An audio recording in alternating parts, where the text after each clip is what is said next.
en que vamos a estudiar el discernimiento, vamos a estudiar una parte de la teosofía que creo que nos pueda ser muy útiles a todos para ese despertar espiritual, que eso es lo que aspiramos.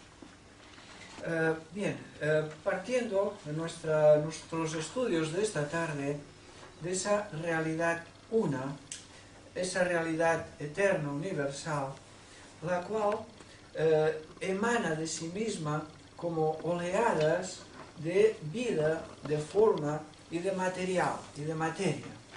A esas emanaciones que son como olas en el mar, y cada ola sobre la siguiente es cada vez más densa y más material. Y así es como se va expresando el universo, por emanaciones de sí mismo, de esa realidad desconocida y manifestada y puramente divina. De esas emanaciones lo comparamos como las olas, cada vez más densas y más materiales. A la realidad primaria la llamamos subjetiva, esa parte más espiritual, esa parte menos manifestada, a esa parte más sutil la llamamos subjetiva. Y a la parte de las ondas, las olas más densas, le llamamos objetivo, es la parte objetiva. Entonces tenemos ahí la dualidad entre lo denso y lo sutil, entre lo material y lo espiritual, entre la realidad una y los muchos y las muchas olas que no dejan de ser ilusión y realidad, pero que son también manifestaciones del uno, de la unidad. Entonces, entre esa polaridad hay un tercer aspecto, y ahí tenemos los tres aspectos del universo, o de la divinidad, o del logos, los tres aspectos. Uno es el conocedor, uno es el segundo, el conocimiento, y el tercero, lo conocido. Entonces son los tres aspectos que también lo podemos llamar el que percibe, lo percibido, el perceptor, lo que percibe y lo percibido. Los tres, esa tríada está en todo el universo. Todo el universo entero se divide entre estos tres aspectos. Y son necesarios, porque el perceptor, lo percibido, necesitan un medio para contactar y estar en contacto, establecer puentes y relación entre los dos extremos, entre lo sutil y lo denso. De esa realidad subjetiva emergen constantemente ondas cada vez más densas. Y el trabajo que se espera de nosotros es volver otra vez esa tríada, ese triple aspecto, a la unidad, fusionarlos otra vez, realizar esa unión, y que el perceptor se funda con lo percibido y se sientan y vivan esa experiencia de estar unidos. Hoy lo que vemos en el mundo, que pasa en la sociedad, está lo más alejado que pueda parecer a la fraternidad, y muchos desesperan de ello, porque realmente lo único que puede salvar a la humanidad decimos que es la fraternidad. Pero es que la fraternidad también la podemos dividir en diferentes etapas, y estamos en ello. La humanidad está en esas tres etapas también de la fraternidad, que es nuestro primer objetivo de la sociedad teosófica. La primera etapa de la fraternidad es la solidaridad. Y cada vez el mundo, cada vez más la humanidad, está pues desarrollando esa cualidad. Y esa es la esperanza de la humanidad y la esperanza del mundo. Y eso es real. Cada vez hay más personas solidarias. La solidaridad está creciendo en la humanidad. Y no debemos desesperarnos, ni deprimirnos, cuando vemos tantas noticias pesimistas y negativas, y que parece que las noticias de los periodistas van a escoger lo que más nos va a asustar y lo que más nos va a hacer padecer. Pero hay noticias buenas, y una de ellas es que cada vez hay más solidaridad entre la humanidad. Y esa solidaridad, con el tiempo, va a fructificar en la fraternidad. Y ese es el segundo paso. La fraternidad, la capacidad de sentirnos hermanados, como una gran familia. Que ese es el núcleo de fraternidad que aspiramos en la sociedad teosófica.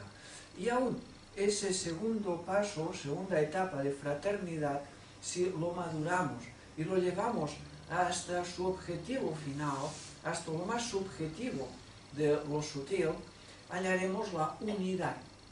Y ese es nuestro objetivo. Ese es el verdadero objetivo. A través de la fraternidad, realizar la unidad y regresar otra vez a esa realidad primaria de lo que hablaba al principio. O sea, que estamos en un viaje de ida y de vuelta. Viaje de ida y de vuelta. Es un viaje misterioso, difícil de explicar, pero del cual todos vamos a salir más sabios, más iluminados y más conscientes de nosotros mismos. Y creo que ese premio lo merece, vale la pena. Entonces, el conocedor, para percibir lo conocido,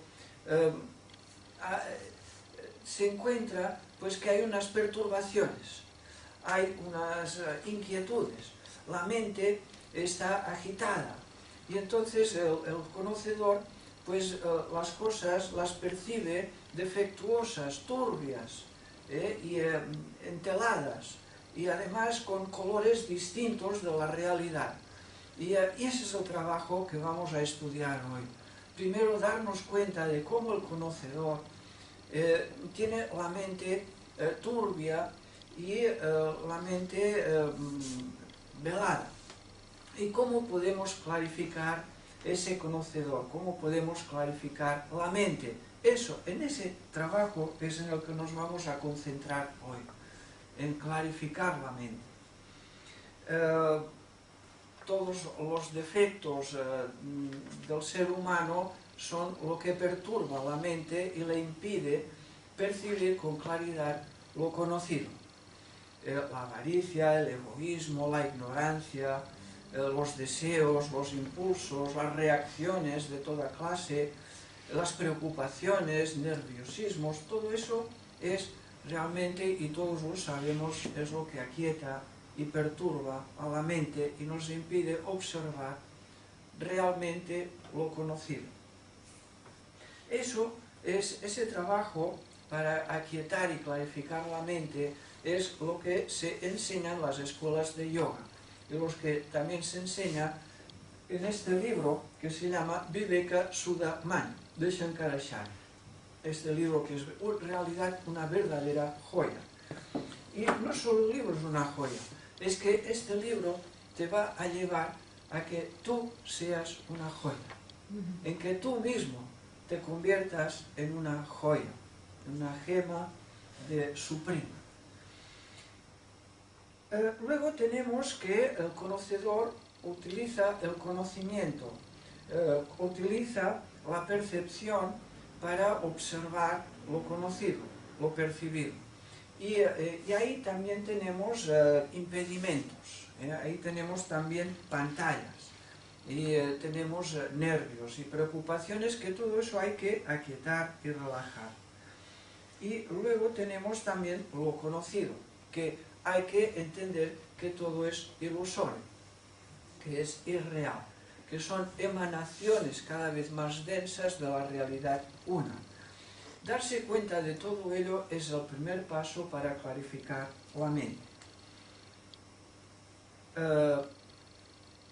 En este proceso, pues es interesante ver estos tres sujetos, el conocedor, lo que conoce y lo conocido. Y darse cuenta de ello, que es a través de los sentidos, de los 5 sentidos, que nos hacemos conscientes de lo que nos rodea o de lo que nos queremos concentrar. Si nos concentramos en algo, en una sola cosa, lo que sea, una flor, una vela, una imagen, un paisaje, pero solamente una sola cosa. A eso le llamamos concentración, o sea, en yoga, dharana. Dharana es concentrarse en una sola cosa. Cuando te concentras con los 5 sentidos en una sola cosa, entonces el conocedor sale de sí mismo y se funde con lo conocido. Y a eso le llamamos nirvija. Savija. Savija es semilla, con semilla. O sea, el conocedor se funde con aquello y vive la experiencia de aquello. Pero todavía en ello hay el yo. Existe la posibilidad de sentirte yo en eso. Nirvija es cuando desaparece incluso la sensación del conocedor. El conocedor desaparece y se ha fundido en el todo, en la unidad. O sea, savija es la meditación con semilla y es, al principio, pues es lo más adecuado para empezar. Concentrarse en algo, concentrarse en una meditación, en una frase, concentrarse en una virtud, en una imagen, en una flor. Eso le llamamos meditación con semilla y ayuda a fijar los pensamientos, la atención y la mente en algo y evitar distracciones y evitar dispersar la mente. Así es como empezamos. Entonces, hay varias técnicas que nos van a ayudar a clarificar la mente. Esas técnicas se describen en el yoga, en los estudios de todo estudiante de yoga. Para clarificar la mente, hay algunos aforismos de Patanjali, por ejemplo, que nos dicen algo tan simple como que si quieres clarificar la mente, empieza por buscar la amistad de personas felices. Algo tan simple, tan sencillo. Y dirás, ¿cómo? Pero si lo reflexionas te darás cuenta que si te relacionas con personas pesimistas, tristes, deprimidas, que siempre se quejan, que siempre critican, pues tu mente va a estar inquieta, te van a perturbar la mente. Personas críticas que constantemente critican y hablan de los demás, pues no te dejarán tener un sosiego, una tranquilidad, no te permitirán la meditación. En cambio, personas alegres, simpáticas, esa simpatía, esa felicidad espontánea, natural, es necesaria para clarificar la mente. Es muy importante tener en cuenta, pero con ello viene luego el segundo punto que complementa el primero. Primer punto, busca la amistad de los que son felices. El segundo punto dice, pero ten compasión para los que sufren. Porque no es lo mismo la amistad que la compasión. La amistad es entre iguales, entre los que nos consideramos iguales, hermanos, iguales, amigos, amistad. Pero la compasión es hacia los que sientes que son inferiores a ti, más necesitados que tú, sufren más que tú, o que tú sientes que les puedes ayudar. A eso le llamamos compasión. Y la compasión complementa ese estado de felicidad con los amigos. Felicidad con los condiscípulos y compasión para todos los otros seres, para todos los seres necesitados. Compasión, que es amor, realmente compasión quiere decir amor. Ese es el segundo punto. Y el tercer punto que nos enseñan en yoga para clarificar la mente, dice que tenemos que alegrarnos ante la virtud. O sea, las cosas virtuosas y rectas, cuando una persona endereza su vida, cuando una persona adquiere la capacidad de superar adicciones, vicios, imperfecciones, eso tiene que ser motivo de alegría. Esa tiene que ser tu felicidad. Nunca la crítica, nunca las habladurías, nunca las cosas negativas. Sino que aquí lo que nos proponen para clarificar la mente es alegrarte allí donde veas una cosa o algo o una persona con virtud, una persona que se ha superado o que se esfuerza en ello. Eso tiene que llenarte de alegría. En cambio, ese tercer punto lo complementamos con el cuarto, que dice indiferencia hacia el vicio. O sea, las cosas viciosas, adictivas, feas, que hacen feo el carácter y afean la personalidad, eso nos tiene que crear indiferencia. Tanto en uno mismo, cuando ves aquello que te atrae, que es un deseo, que son muchos los deseos que tenemos, pero luego dices, pero si no lo necesito, si eso me va a perjudicar más que no beneficiar. Y esa capacidad de ser indiferente cuando lo ves. Eso es lo que tenemos que cultivar. Y eso también te ayudará a clarificar la mente. Indiferencia hacia el vicio. Y de cosas viciosas hay tantas que podríamos hacer una larga lista. Las personas, muchas no tienen un vicio, no, tienen un montón, o tenemos un montón de vicios. Y hay otras pues que solamente uno y están obsesionados en ese vicio. Pero eso se puede superar a través de la indiferencia. O sea, indiferencia quiere decir no luchar contra él, no crear conflicto con el vicio, porque los conflictos, la oposición crea resistencia y reacción contraria. Y todos los vicios en eso no les vamos a ganar. Seguro que no les ganamos, porque todos los vicios pueden reaccionar en contra tuyo y aumentar todavía más. La indiferencia. ¿Y cómo se consigue esa indiferencia? Pensando alto. Lleva tu pensamiento más alto.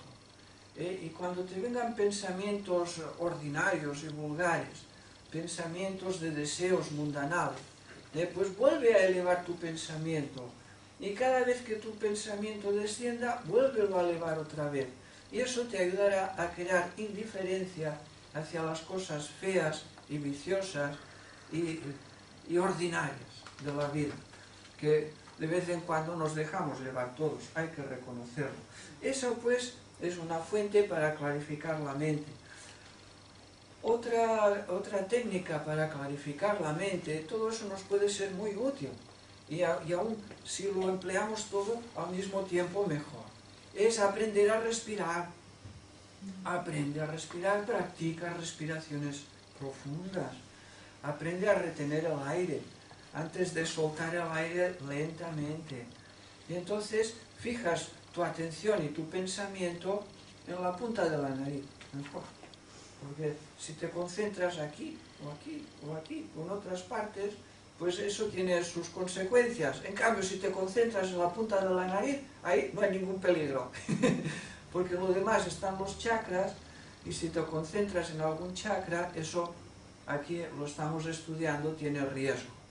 Entonces concéntrate en la nariz y siente cómo entra el aire, se retiene y vuelve a salir por la nariz. Eso no tiene ningún riesgo y lo puedes llevar durante todo el día. Y sobre todo cuando sientas nerviosismo, preocupaciones, cuando sientas disgustos o una irritación, concéntrate en la respiración. Concéntrate en esa respiración lenta, profunda y sostenida. No vayas nunca con el pulmón vacío. ¡Ay, qué defecto tenemos! La mayoría los vemos que van por la vida con el pulmón vacío. Lo llenan un poquitín y lo vuelven a vaciar. Yo creo que si respiraran un poco menos se iban a ahogar. La mayoría de personas van así. Si respirasen un poco menos se ahogaban. Y de ahí pues vienen enfermedades, depresiones y toda suerte de dolor y sufrimiento por no saber respirar. Y hay una conexión muy estrecha entre la respiración y la mente. Los pensamientos y las emociones y sentimientos van muy estrechamente relacionados. La respiración, sí. Sí, esto de la respiración, yo hago un curso un taller, ¿no?, con una serie de personas, y entonces soy enfermera, y mi trabajo, entonces yo y hacemos un taller con otros compañeros.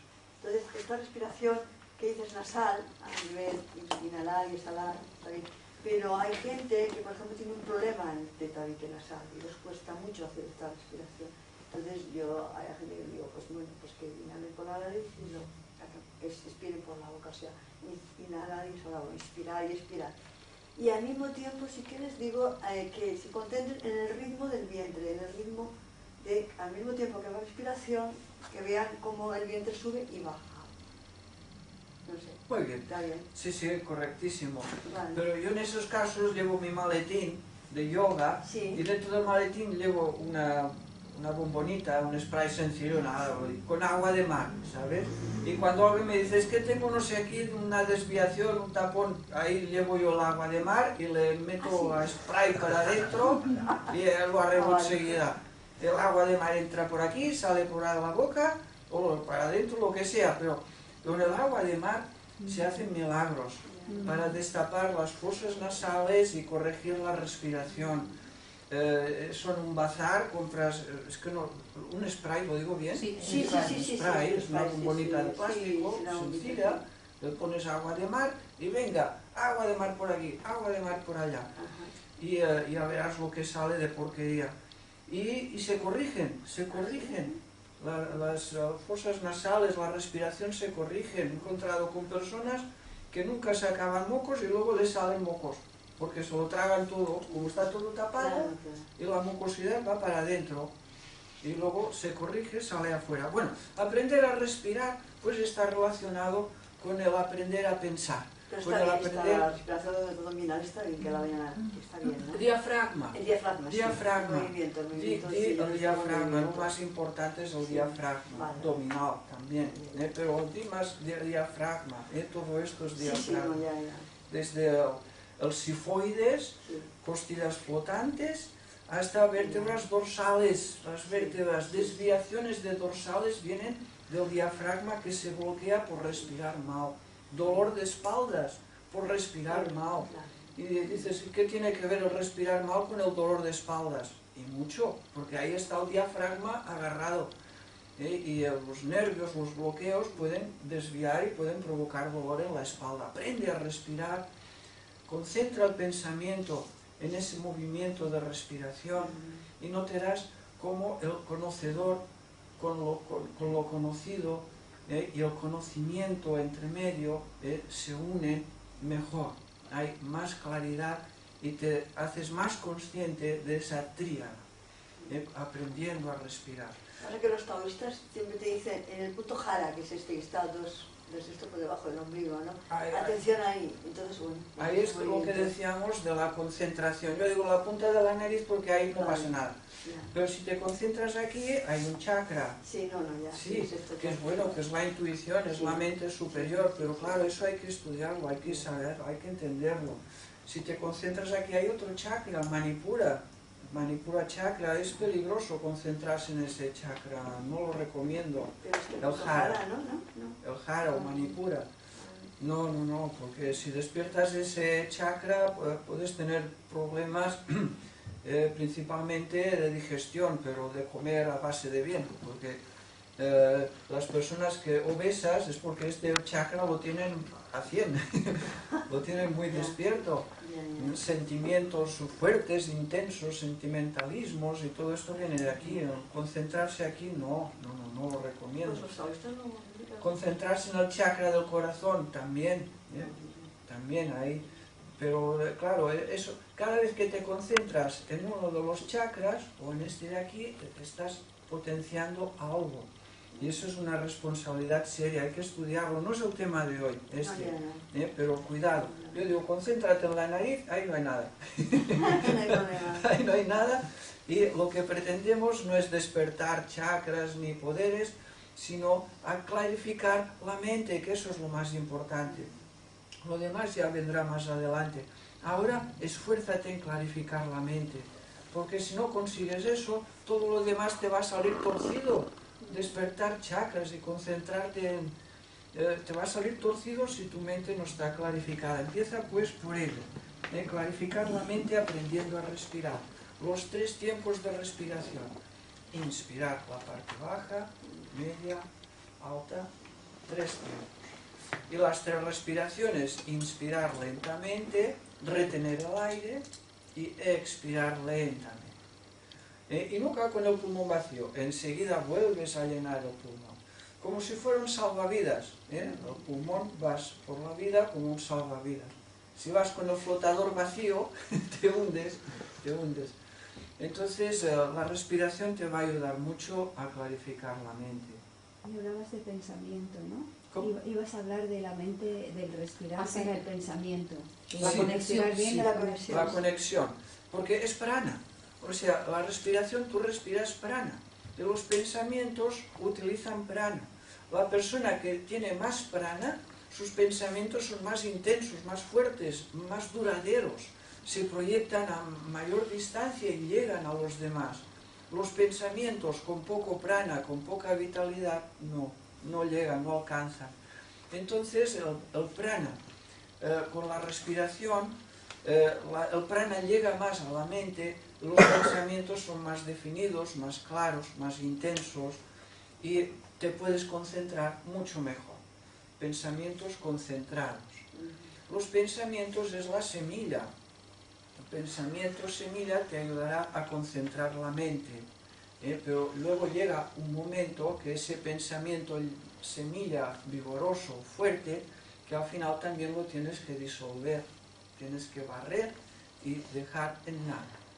Porque toda forma de pensamiento, toda actividad mental te va a ser un obstáculo, un impedimento para clarificar la mente. Pero empecemos por ahí, poco a poco. Entonces, sí, todo eso ya lo sé, bueno, concentrarse en los chakras. Concentrarse en los chakras puede clarificar la mente, pero ahí es donde entramos en una responsabilidad seria. Concentrarse en los colores, o en los chakras, en las velas. Todo eso puede despertar facultades que tendríamos que ver si estamos preparados para despertar esas facultades. Pero concentrarse en una vela, pues sí, te ayuda a clarificar la mente, te concentras. Concentrarte en un chakra, pues si lo sabes hacer, pues también. Pero ahí necesitas un guía,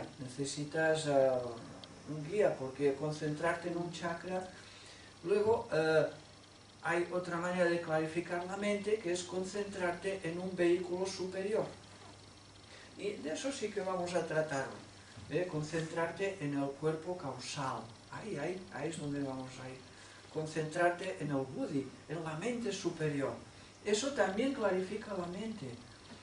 Los estudios que se hacen en esta rama teosófica del buddhi, del mana superior, del atman, concentrarse en estos estudios que a veces son como difíciles, que requieren mucha concentración, eso te ayudará a clarificar la mente sin que te des cuenta.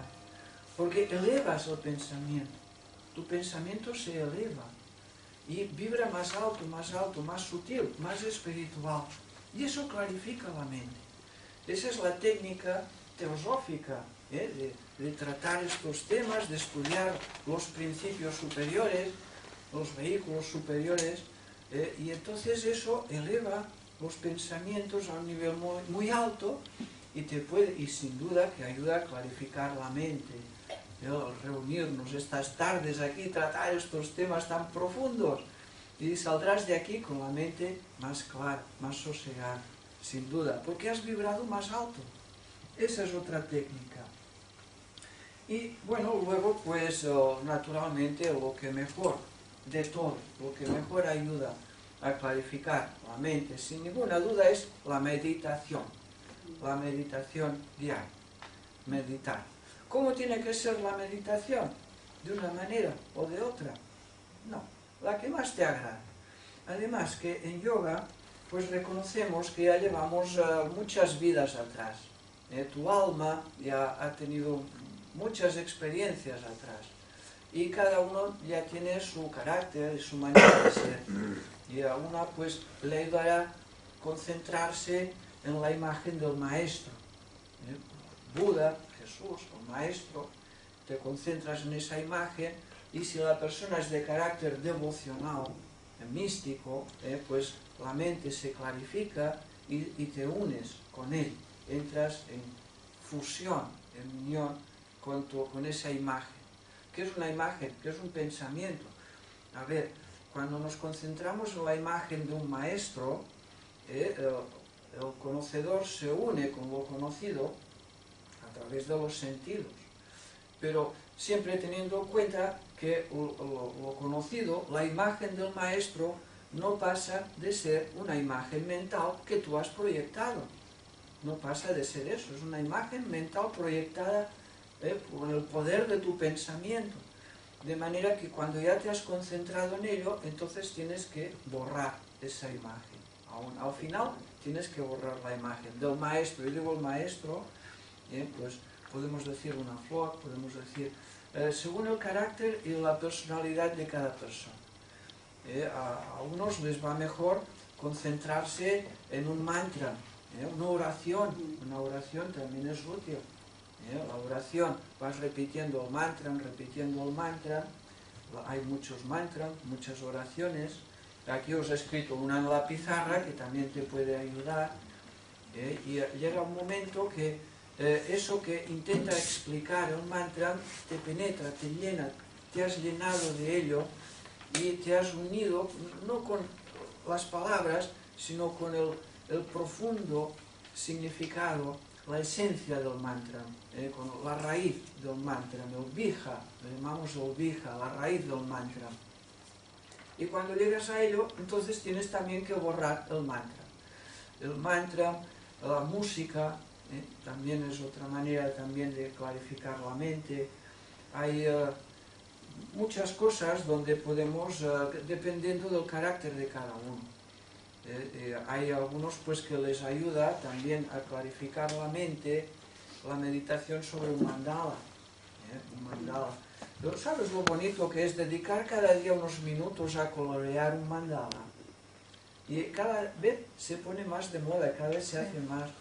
Ya están las escuelas.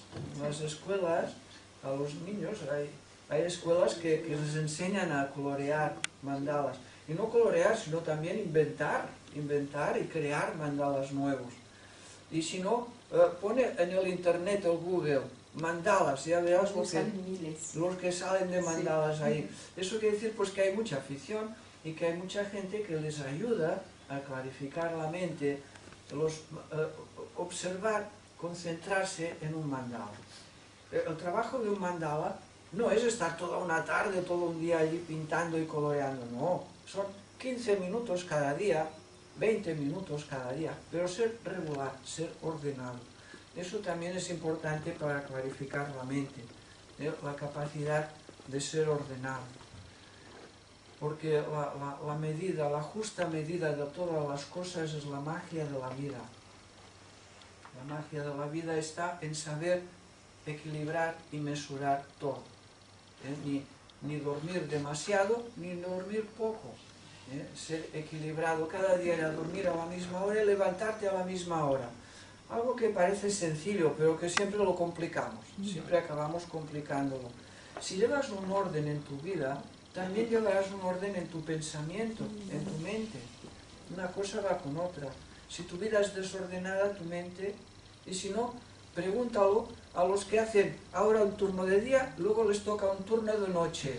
Pregúntales cómo les va su vida, pregúntales cómo les va. 15 días trabajando de noche, 15 días trabajando de día. O vaya, unos cuantos días, y van alternando, acaban con los nervios desquiciados. El orden es importante. Comer cada día a la misma hora. Y si un día comes demasiado porque te invita la familia, porque haces un banquete, al día siguiente ya sabes lo que te toca. Claro. Hay que equilibrar. Ayer me pasé y comí demasiado, pues hoy nada. O haces tu ayuno.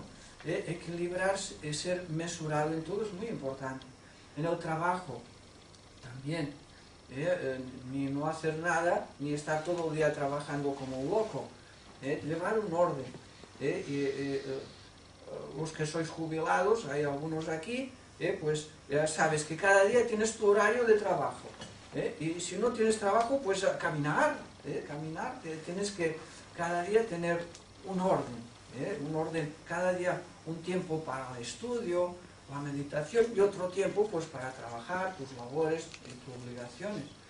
Y cumplirlo lo mejor posible dentro de un orden, todo dentro de un orden. ese equilibrio es esencial, porque la meditación no es nada más que el resultado de todo un día de equilibrio, de armonía. Esa es la meditación. La meditación diaria es el resultado de todo un día, de toda una noche de armonía. Porque si no, la meditación es imposible. Si vives desordenado y desequilibrado, pues entonces no. En realidad, el teósofo es una persona equilibrada. Esa es la definición de un teósofo. Una persona equilibrada, armonizada. Y cuando desequilibras algo, procuras equilibrarlo otra vez. Ni no beber nada de agua, ni estar todo el día bebiendo agua. También hay que equilibrar la bebida. Y en todo. Y el dinero, ya no te digo, el dinero también. Y al cabo del día te sientas un momento y te dices, a ver, todo lo que he gastado hoy de dinero ha sido de provecho. Lo he hecho para bien de la familia, de los míos. Y repasar cada día todo lo que te has gastado de dinero. Todo eso equilibra y te ayudará a ordenar y a clarificar la mente. Porque eso de que te coge la depresión y que estás, parece que nadie te quiere, te han abandonado y te vas a comprar al bazar, ahí, a gastar el dinero para salir y romper la nube de depresión. No, no funciona así la cosa. Hay que mesurar. La magia de la vida está en la justa medida de todas las cosas, de todo. Tenemos una cantidad de prana y ese prana lo tenemos que administrar correctamente. Incluso en los deportes extremos. Los deportes extremos queman salud. Los deportes extremos, la bicicleta, que se hacen tantos cientos de kilómetros, hacen un montón de kilómetros, también queman prana y queman salud. No es bueno. Hacer un poco de bicicleta ordenadamente, regularmente, es sano, es bueno, pero abusar, no. Hay todo con equilibrio. Así es como clarificaremos la mente. Entonces, una vez clarificada la mente, podemos empezar a hablar del discernimiento.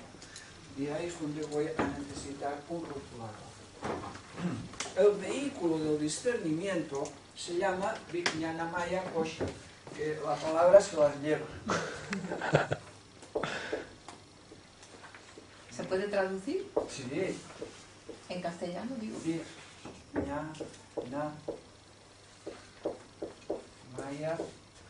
Kosha. Caramba. La palabra, Vijnanamaya Kosha, que lo traducimos como cuerpo causal, como mente superior, Vijnanamaya Kosha. Entonces, en esta palabra la podemos desglosar. La palabra vi en sánscrito quiere decir separar, poner cada cosa en su lugar, discernir. Vi es discernir, poner en orden cada cosa. Los recuerdos, o lo que percibimos, lo que somos, o lo que nos rodea, ese orden del que hablaba antes, discernir. Y jnana, bueno, lo tenemos aquí, o también lo podemos escribir así.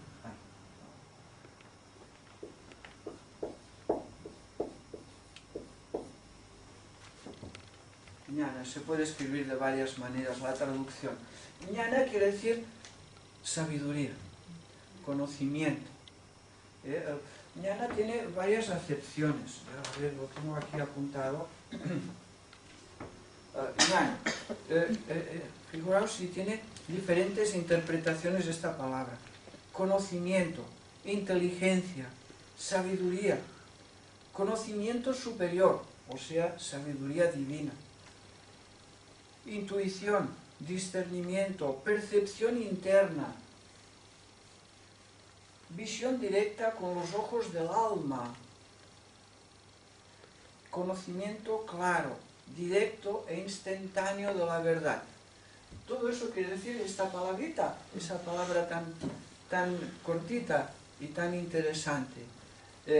Entonces, tenemos que quiere decir, pues, discernir, separar las cosas, vijnana, conocimiento. O sea, que aquí nos está diciendo, separando lo irreal de lo real, separando lo ilusorio, lo temporal, de lo verdadero, de lo eterno, separando las cosas materiales de las espirituales, los conocimientos ciertos de los conocimientos falsos, ir separando, las fantasías de las realidades, los sueños de lo consciente, lo real de lo irreal, separar de la sabiduría divina, separar, discernir, ahí tenemos la palabra, discernir la sabiduría divina, la percepción directa de los ojos del alma.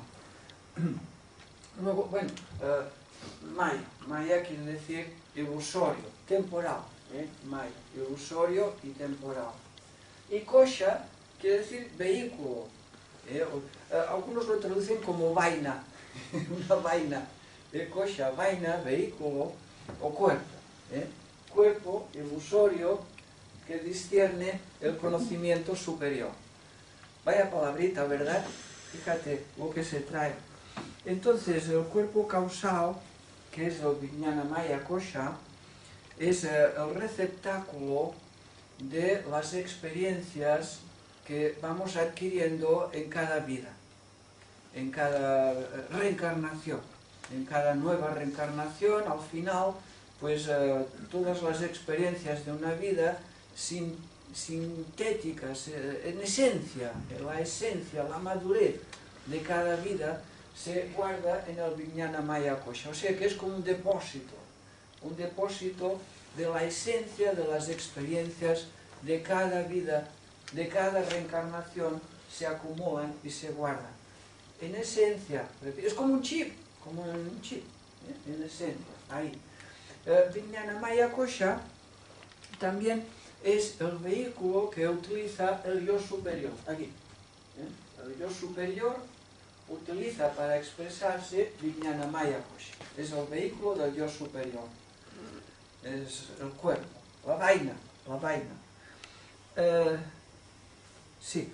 Luego, tenemos que el cuerpo causal, el cuerpo Vijnana Maya Kosha, se expresa en los seres humanos en diferentes formas, de diferentes maneras.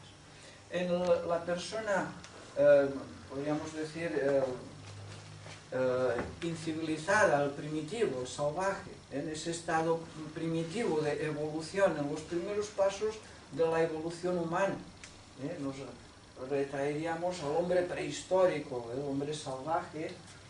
Bueno, tampoco hay que ir mucho atrás, hay muchas personas aquí también, no aquí, pero quiero decir en el mundo, que tienen ese cuerpo causal como una burbujita transparente.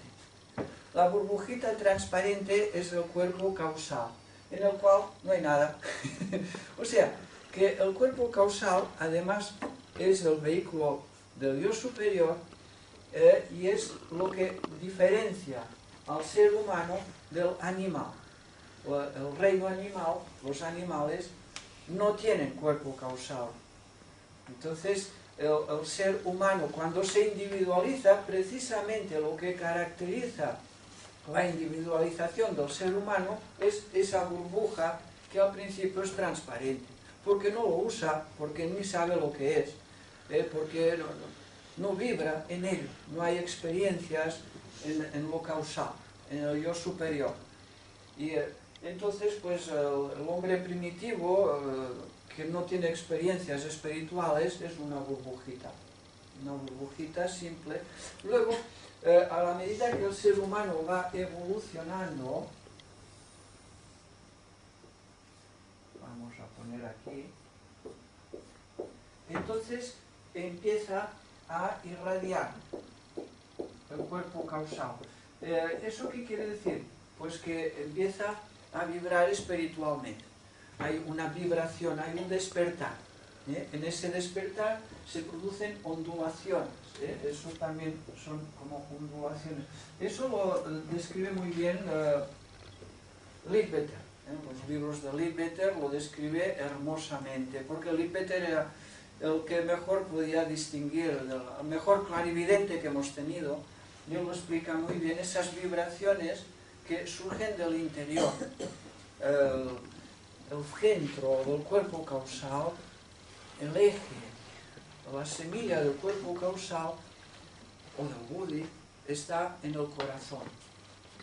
Y de esa cueva etérea del corazón vibran las experiencias espirituales que se transmiten al aura y a todos los sentidos y a la mente. Y entonces el cuerpo causal se va llenando de vibraciones, de irradiaciones. Luego, en la medida que el ser humano va despertando espiritualmente, entonces, según Leadbeater también, entonces se producen unos anillos. Lo habréis visto, si habéis visto algún libro de Leadbeater, lo describe hermosamente.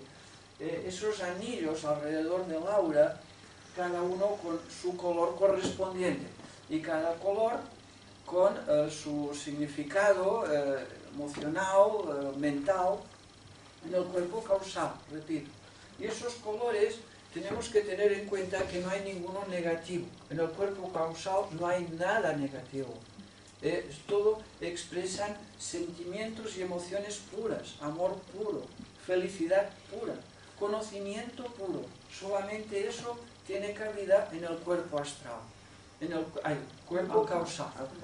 En el cuerpo causal no hay los colores oscuros y marrones y feos de la parte baja, no, es todo igual. Ahí no hay nada feo ni desagradable. En el cuerpo causal es todo irradiación brillante, pura, limpia, mística, ondulante, pero de amor puro. Y luego, en el despertar espiritual del ser humano, toda esa irradiación contenida en el augoides, esto es el augoides es el vehículo del cuerpo causal, es una fina capa como la burbuja, y en esa burbuja es donde se mantiene recogido los recuerdos de todas las vidas pasadas, todas las experiencias y esencias están en esa fina película del augoides. Y en el despertar espiritual del que siempre estamos hablando, ¿qué significa? ¿Qué quiere decir el despertar espiritual? Pues entonces que esa irradiación contenida rompe hacia afuera. Ese es el despertar espiritual. El polluelo rompe el cascarón y sale fuera. Y entonces irradia, fluye. La luz interior de la cueva del corazón fluye hacia afuera. Y eso hace que la persona tenga esa bienaventuranza, esa gracia, esa espiritualidad innata, esa intuición.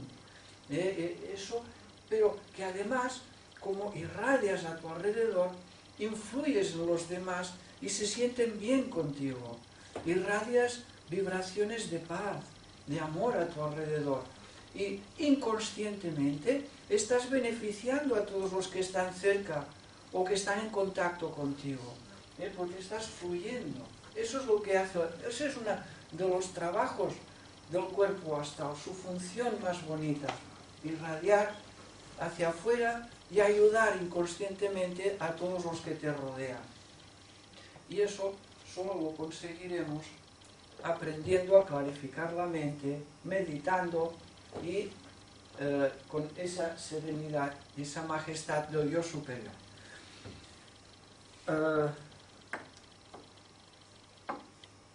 Sí, bueno, aquí he apuntado lo de la lámpara de Aladino.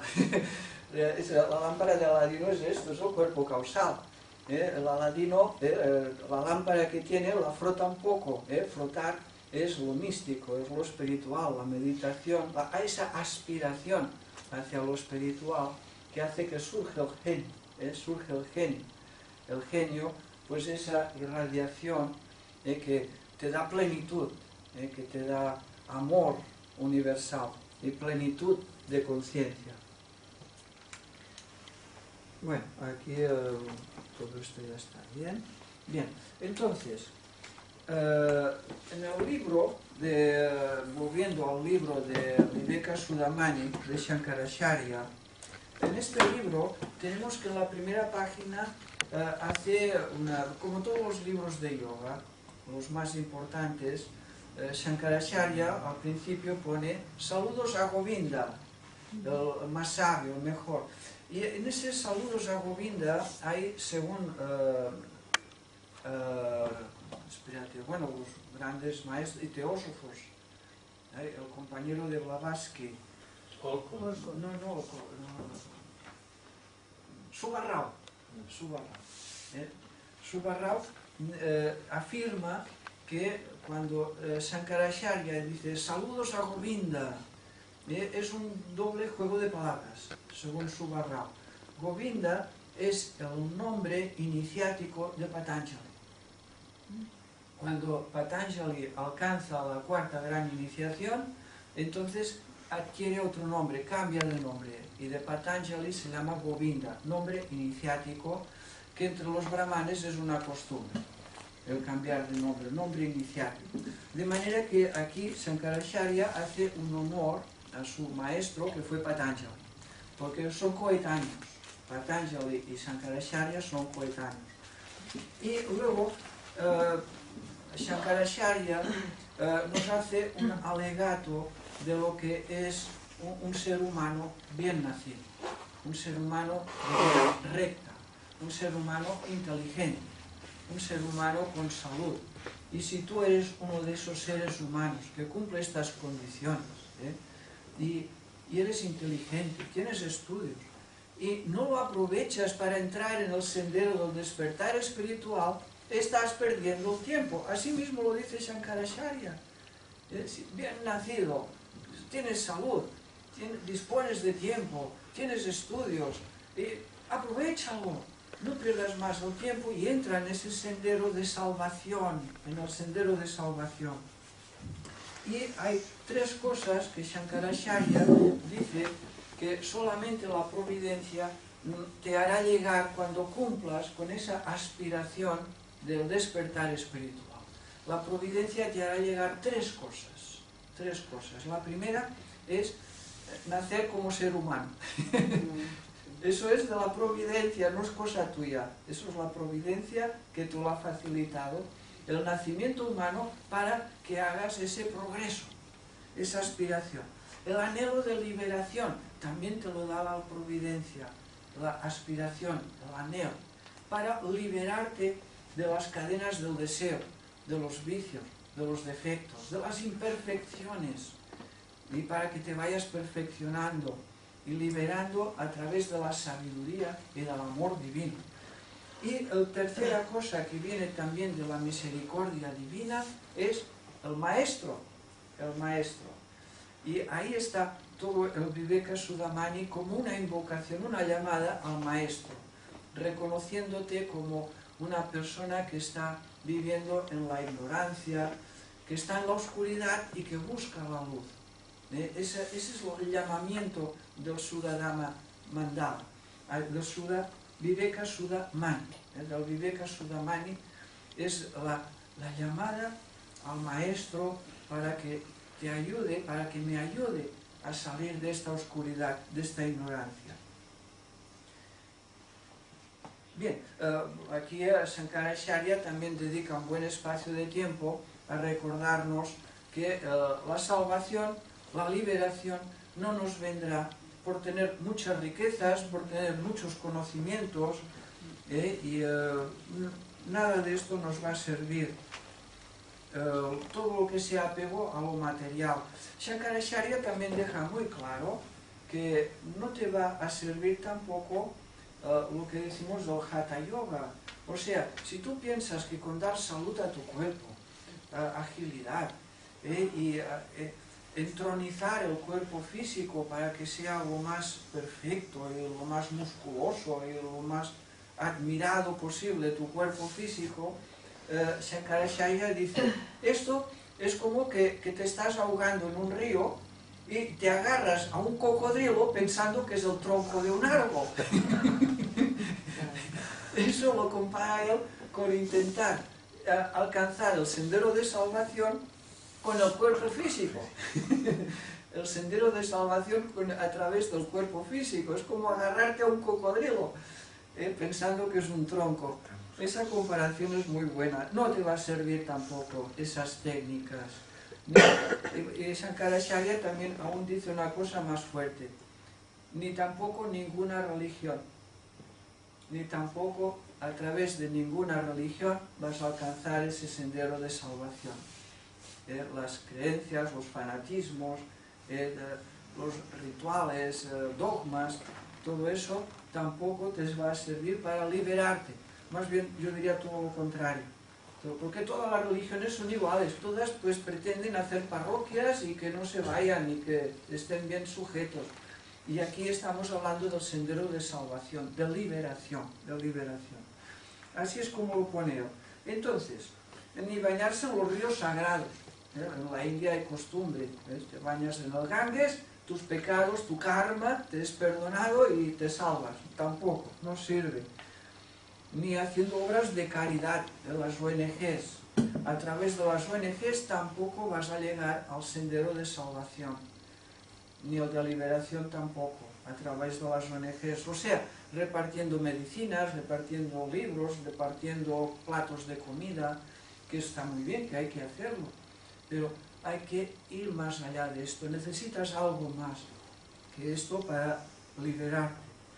Así lo expone el maestro. Bien, entonces Vivekachudamani empieza precisamente por eso, por Viveka. Viveka, que es discernimiento. No lo apunto porque eso ya lo sabemos todos. Viveka, discernimiento. Mejor lo apunto, sí.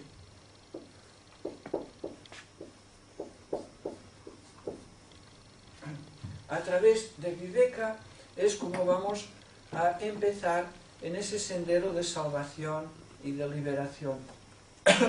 Viveka, discernir, lo que hemos explicado antes, de Vijnana Maya Kosha, la capacidad de distinguir lo que es ilusorio de lo que es real. Eso es Viveka. Lo que es injusto de lo que es justo, lo que es falso de lo que es verdadero. Y lo que es temporal y pasajero, lo que es para siempre, y lo que es urgente. Esa capacidad de discernir conseguirá que tú seas tu propio maestro, tu propio guía, y no necesites a nadie, ni a nada. Tú vas a ser la lámpara de ti misma, con esa luz del discernimiento, con esa luz del cuerpo causal. Esa va a ser tu brújula, tu mejor guía y la mejor de todas, para no tener que depender de nadie, de ninguna religión ni de ningún libro. Tú tienes que ser la lámpara de ti mismo. Eso es lo que nos enseña. Y eso también lo tenéis en el libro A los pies del maestro, que también nos describe la segunda condición, que es el desapego, vairagya, vairagya, el segundo. O el primero. Es que los dos van juntos, son inseparables.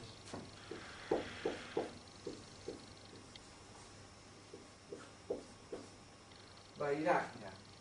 Vairagya, desapego de todo lo ilusorio, de todo lo mundanal, de todo lo material, de todas las adicciones y apegos a las cosas, propiedades, riquezas, personas, etc. Todos esos lazos con lo material, con lo denso, de todo eso pues nos va a impedir entrar en ese sendero de salvación, en esa liberación final. Tenemos que realizar y entenderlo muy bien esto. A partir de Shankaracharya, estas dos cualidades quedan ya impresas en todas las escuelas de misterios del mundo. Esas dos cualidades hoy son universales. En todas las escuelas de misterios iniciáticas y filosóficas, esas dos condiciones son las que puso Shankaracharya y siguen siendo hoy igual que hace 2500 años atrás. Y luego viene lo que llamamos el Sat Sampati, aquí, el Sat Sampati.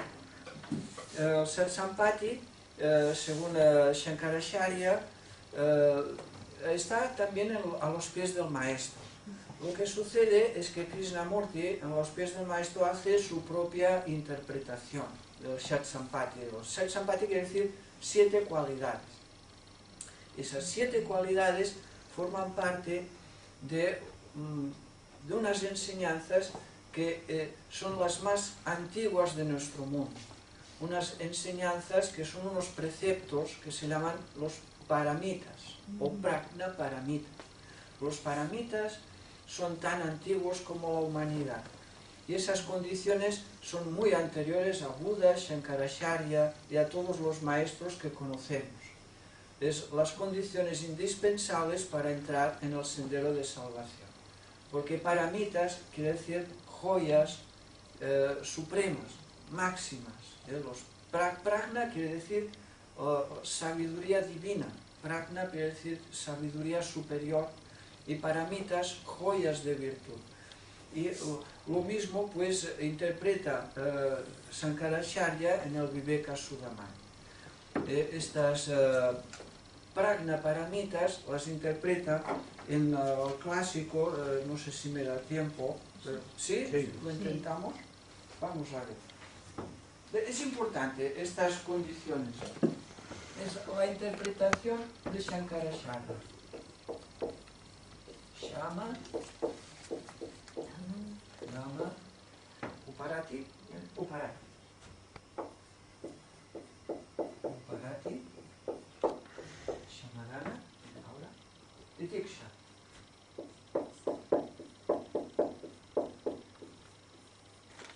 Titiksha, toma nota, es importante esto.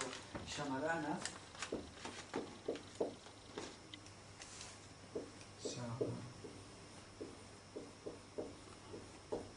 Samadana y Mumukshukta.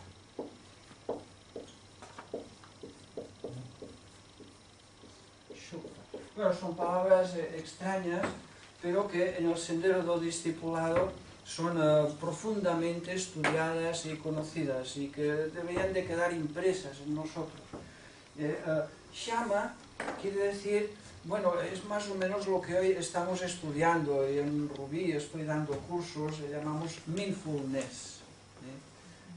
Shama, que Krishnamurti en su librito lo titula Control de la mente, control de los pensamientos, clarificar la mente, concentrar la mente, una mente atenta, una mente despierta. Esto es Shama, Shama, una mente despierta, atenta, concentrada, una mente abierta. Ese es el primer compromiso de todos. Y Dhamma sería el equivalente en los Yoga Sutras de Patanjali a lo que llamamos Pratyahara, que quiere decir desapegar los sentidos de los objetos de los sentidos. Los sentidos, los oídos están siempre, no los podemos tapar. Los oídos, queramos o no, siempre hay una percepción, el tacto está siempre abierto, el olfato siempre estamos. Entonces todos estos sentidos, que no son 5, que son más de 40, todos los sentidos tenemos que aprender pues a recogerlos y volverlos a la semilla de donde surgieron todos esos sentidos. Ese recogimiento al centro, a la semilla de donde surgen todos ellos, esos los 40 ladrones de Ali Baba y la cueva, Ali Baba y los 40 ladrones. Los 40 ladrones son los sentidos. En el yoga no se estudian 5, sino más de 40 sentidos. Y todos esos sentidos salen de dentro hacia afuera y roban todo lo que pueden, con los ojos, con el oído, y todo lo que recogen y roban de afuera lo almacenan como un tesoro dentro de la mente o del corazón. Y ahí dentro de la mente todos esos recuerdos, experiencias y ese goce de los sentidos a lo externo, queda como un tesoro dentro de uno mismo. Esa es la cueva. Y como dice al sésamo, ábrete sésamo. El ábrete sésamo es esto. Es el sexto sentido, ese es el ábrete sésamo. El sentido del discernimiento, el ábrete sésamo. Abrir la puerta del sexto sentido, del viveka, el viveka. El ábrete sésamo es viveka, discernimiento. Abrir la intuición a todos esos tesoros que hay dentro y valorarlos en lo que son. Ladrones, nada más que ladrones. Y que todo eso pues realmente no nos va a servir de nada. Todos esos tesoros que tanto valoramos dentro de la mente. Obstáculos, nada más que obstáculos. Entonces ahí es pratyahara, la capacidad de desapegarse de todos esos objetos y esos tesoros que hay dentro de los sentidos. Y luego viene uparati, que es concentración equivalente a dharana, la capacidad que hemos hablado antes también de concentrar la mente en un objeto, en una idea, en un pensamiento, en un mantra, en una música. Dharana, uparati. Titiksha se suele traducir por paciencia. Paciencia, que también quiere decir constancia, perseverancia, no cansarte, y cuando parece que te rindes, un poco más. Y darte ánimo, cuando parece que ya no puedes más, sí que puedes más. Y seguro que con la paciencia y con la constancia todo se puede alcanzar. Que de eso se trata titiksha. Titiksha, ser constante, no te rindas. Que nunca te van a dar más de lo que tú puedas soportar. Y seguro que lo vas a superar todo. Todo es con titiksha, con paciencia y constancia. Y luego tenemos samadhana. Samadhana sería el equivalente en los Yoga Sutras a dhyana. Dhyana es meditación profunda, contemplación. Contemplación, meditación. Dhyana. Dhyana es cuando la mente libre de los ladrones de los sentidos, la mente sin distraerse, la mente que ya no está dispersa, sino que está concentrada y ha unido el conocedor con lo conocido. Entonces esa es la meditación, la fusión del conocedor con lo conocido. Samadhana. Y luego mumukshukta. Es el resultado de todo esto, el resultado de todos los paramitas o viveka sudamani, el resultado de todo esto, la consecuencia natural es mumukshukta. Mumukshukta quiere decir anhelo de liberación, anhelo de salvación, anhelo de desapegarte de las cadenas que te atan a lo mundanal, a las cosas materiales. Eso es mumukshukta. En el libro de Krishnamurti, el maestro mumukshukta lo traduce por amor. Por alguna razón, el maestro lo sabrá mucho mejor que yo. Es el último capítulo de A los pies del maestro. Mumukshukta traducido como amor, pero que realmente quiere decir aspiración de liberación. Desear ardientemente, por encima de todo, desapegarte de todas las cosas, de todos los lazos y cadenas materiales. Eso está en lo último, pero creo que poco a poco lo deberíamos ir trabajando también, no dejarlo para lo último. Hazte consciente, darte cuenta de que cuanto más te enredes en las cosas mundanales, más difícil será liberarte. Que los que tienen mucho no son más felices que tú. No te confundas. En Norteamérica está este vicio. Los norteamericanos admiran a los modelos que más triunfan. Ahí le vemos los que le está costando lo que le van a pagar. Admiran a los triunfadores, a los que destacan en fortunas, los que destacan en fama. Los admiran y eso es lo que votan los norteamericanos, a los que tienen mucho, porque piensan que son más felices. piensan que los que tienen mucho, que tienen fama y que tienen más riqueza que nadie, son los más felices. Pasa como en la China. Los chinos, la felicidad la dibujan con unos señores gordos, unas barrigas, ¿no? O sea que, como todos son delgaditos, ahora no lo sé, pero hasta ahora los chinos eran todos delgaditos y pequeñitos. Y claro, hay un dios gordo y barrigón, es felicidad, eso es la felicidad. Entonces, Mumukshukta es liberarse de todo esto. Todo eso son ilusiones. Y, bueno, no sé, en fin. Hasta aquí. No sé si hay alguna pregunta. Perceptor se funda con lo percibido y se sientan y vivan esa experiencia de estar unidos. Hoy lo que vemos en el mundo, que pasa en la sociedad, está lo más alejado que pueda parecer a la fraternidad. Y muchos desesperan de ello, porque realmente lo único que puede salvar a la humanidad decimos que es la fraternidad. Pero es que la fraternidad también la podemos dividir en diferentes etapas. Y estamos en ello, la humanidad está en esas tres etapas también de la fraternidad, que es nuestro primer objetivo de la sociedad teosófica. La primera etapa de la fraternidad es la solidaridad. Y cada vez el mundo, cada vez más la humanidad está pues desarrollando esa cualidad. Y esa es la esperanza de la humanidad y la esperanza del mundo. Y eso es real. Cada vez hay más personas solidarias. La solidaridad está creciendo en la humanidad. Y no debemos desesperarnos, ni deprimirnos, cuando vemos tantas noticias pesimistas y negativas, y que parece que las noticias de los periodistas van a escoger lo que más nos va a asustar y lo que más nos va a hacer padecer.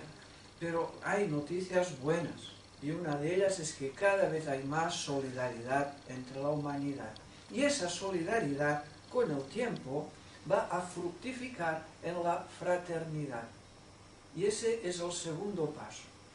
La fraternidad, la capacidad de sentirnos hermanados, como una gran familia, que entre lo denso y lo sutil, entre lo material y lo espiritual, entre la realidad una y los muchos y las muchas olas que no dejan de ser ilusión y realidad, pero que son también manifestaciones del uno, de la unidad.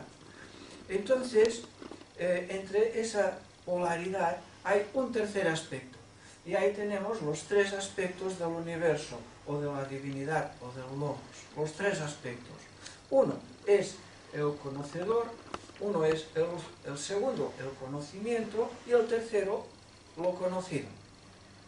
Entonces son los tres aspectos que también lo podemos llamar el que percibe, lo percibido, el perceptor, lo que percibe y lo percibido. Pues los tres, esa tríada está en todo el universo. Todo el universo entero se divide entre estos tres aspectos. Y son necesarios, porque el perceptor, lo percibido, necesitan un medio para contactar y estar en contacto, establecer puentes y relación entre los dos extremos, entre lo sutil y lo denso. De esa realidad subjetiva emergen constantemente ondas cada vez más densas. Y el trabajo que se espera de nosotros es volver otra vez esa tríada, ese triple aspecto, a la unidad, fusionarlos otra vez, realizar esa unión. Y que ese es el núcleo de fraternidad que aspiramos en la sociedad teosófica. Y aún ese segundo paso, segunda etapa de fraternidad, si lo maduramos y lo llevamos hasta su objetivo final, hasta lo más subjetivo de lo sutil, hallaremos la unidad. Y ese es nuestro objetivo. Ese es el verdadero objetivo. A través de la fraternidad, realizar la unidad y regresar otra vez a esa realidad primaria de lo que hablaba al principio. O sea, que estamos en un viaje de ida y de vuelta. Viaje de ida y de vuelta. Es un viaje misterioso, difícil de explicar, pero del cual todos vamos a salir más sabios, más iluminados y más conscientes de nosotros mismos. Y creo que ese premio lo merece, vale la pena. Entonces, el conocedor, para percibir lo conocido, se encuentra pues que hay unas perturbaciones, hay unas inquietudes, la mente está agitada y entonces el conocedor pues las cosas las percibe defectuosas, turbias y enteladas y además con colores distintos de la realidad. Y ese es el trabajo que vamos a estudiar hoy. Primero darnos cuenta de cómo el conocedor tiene la mente turbia y la mente velada. ¿Y cómo podemos clarificar ese conocedor? ¿Cómo podemos clarificar la mente? Eso, en ese trabajo es en el que nos vamos a concentrar hoy, en clarificar la mente. Todos los defectos del ser humano son lo que perturba la mente y le impide percibir con claridad lo conocido. La avaricia, el egoísmo, la ignorancia, los deseos, los impulsos, las reacciones de toda clase, las preocupaciones, nerviosismos, todo eso es realmente, y todos lo sabemos, es lo que aquieta y perturba a la mente y nos impide observar realmente lo conocido. Ese trabajo para aquietar y clarificar la mente es lo que se enseña en las escuelas de yoga y los que también se enseña en este libro que se llama Viveka Sudha Man de Shankaracharya. Este libro que es en realidad una verdadera joya. Y no solo el libro es una joya, es que este libro te va a llevar a que tú seas una joya, en que tú mismo te conviertas en una joya, en una gema suprema. Luego tenemos que el conocedor utiliza el conocimiento, utiliza la percepción para observar lo conocido, lo percibido. Y ahí también tenemos impedimentos, ahí tenemos también pantallas, y tenemos nervios y preocupaciones, que todo eso hay que aquietar y relajar. Y luego tenemos también lo conocido, que hay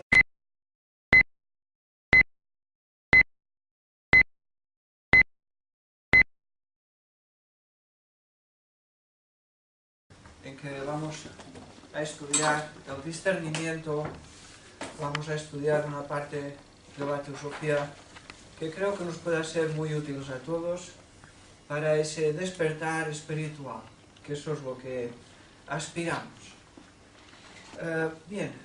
Partiendo de nuestros estudios de esta tarde, de esa realidad una, esa realidad eterna, universal, la cual emana de sí misma como oleadas de vida, de forma y de material y de materia. A esas emanaciones que son como olas en el mar, y cada ola sobre la siguiente es cada vez más densa y más material. Y así es como se va expresando el universo, por emanaciones de sí mismo, de esa realidad desconocida y manifestada y puramente divina. De esas emanaciones lo comparamos como las olas, cada vez más densas y más materiales. A la realidad primaria la llamamos subjetiva, esa parte más espiritual, esa parte menos manifestada, a esa parte más sutil la llamamos subjetiva. Y a la parte de las ondas, las olas más densas, le llamamos objetivo, es la parte objetiva. Entonces tenemos ahí la dualidad.